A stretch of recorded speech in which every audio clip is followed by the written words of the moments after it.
Look at this character. As it turns, the lighting bugs out, revealing rigid 3D geometry. It looks like cheap plastic. The 2D look is dictated by the software's foundational workspace parameters, established long before you move your first vertex. This diagram shows the 3 technical pillars required to build the 2D illusion. First, non-photorealistic rendering, or NPR. Second, 24-frame timing. And third, a perfectly scaled reference canvas. To execute this, you need a recent version of Blender, ideally version 4.1 or later, and perfectly flat, perspectiveless character drawings from both the front and the side. These are your orthographics. Isolating and modifying these specific environmental parameters physically prevents the software from applying the photorealistic rules that ruin the anime aesthetic. This interface shows the Render Properties panel. Go to the drop-down menu and change your active engine from Cycles to Eevee. Cycles calculates real-world physics. Eevee handles the NPR mechanics we need. Next, scroll down and disable motion blur. Automated blur calculates smooth transitions between frames, which destroys the crisp, hand-drawn smear techniques used in traditional animation. Standard 3D lighting produces a soft gradient that slowly fades into shadow. Cell shading requires a sharp, binary split between light and dark to create that distinct inked look. Open the Shadows tab, uncheck soft shadows entirely, and push the cascade size to its maximum value, 4096. This prevents the edges of your shadows from rendering out as jagged pixels. Stripping away the realistic light bouncing forces the engine to behave like a rigid 2D ink and paint department. This is the output panel. Set your resolution to a maximum of 1920 by 1080. Different anime eras use different resolutions, but modern authentic production standardizes here. Right below that, lock your frame rate strictly at 24 frames per second. Do not use 30 or 60. You need exactly 24 FPS so you can animate on 2s and 3s later.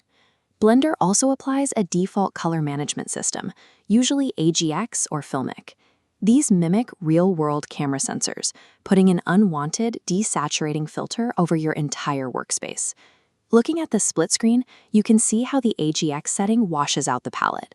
Navigate back to Render Properties, scroll down to Color Management, and change the view transform to Standard or Raw to reveal your mathematically accurate hex codes. Traditional aesthetics rely on absolute color accuracy and strict timing limits. Removing cinematic filters ensures the colors you pick are the exact colors that hit the screen. This diagram shows a 2 by 2 by 2 meter cube centered on a 3D grid.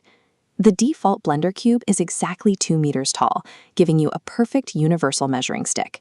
To import your front view character art, go to Add, select Image, and choose Reference.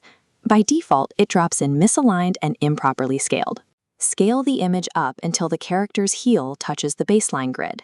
Check the overall height against the 2 meter cube. If your character is average human height, they should fall just below that top edge.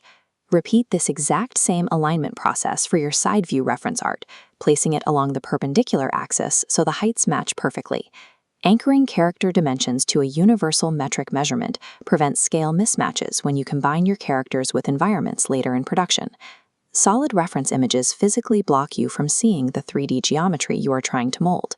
Look at this Object Data Properties panel. Check the opacity box and drag the slider down to 50% to create a transparent overlay.